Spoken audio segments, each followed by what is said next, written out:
戰車一出，黃金滿屋，今日又嚟呢個雲景度做嘢啦。先入去登記先，咁啊同同事會合就一齊上去啦。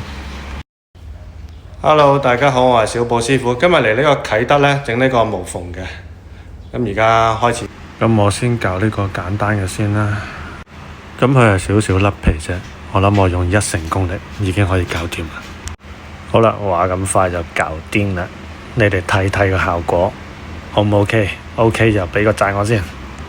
搞掂簡單嘅就梗係去做難嗰邊啦。好，睇下同事咩情況先。咁都睇翻呢邊先，呢條縫大概有2米幾長嘅，咁都檢查咗嘅，高低差唔太嚴重，咁可以用呢個瓷磚膠水去整佢，跟住散佢就 OK 啦。今日有同事搞緊我，走去偷懶啦，梗係次次嚟呢個啟德都要睇一睇個海景先，真係好吸引。業主同我講，借嚟有8000多萬。我哋呢啲死窮鬼都係要返嚟調色噶啦。好啦，色調好咗就上槍噴油，試一試個顏色先。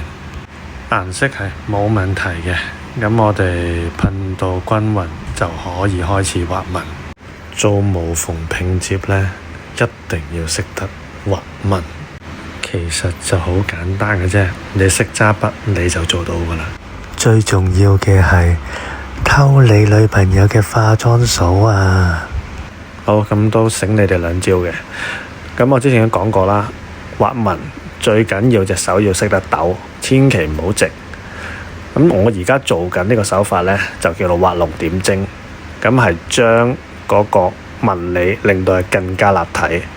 好啦，差唔多啦，我哋睇作品啦。A few moments later， 我哋而家由遠睇到近，慢慢縮埋去，俾你哋睇下啲細節。咁啊，再從下而上，俾你望下我嘅接駁。好，呢邊睇完，我哋去返另外一邊。咁嗰邊頭先睇過啦，都睇多次啦。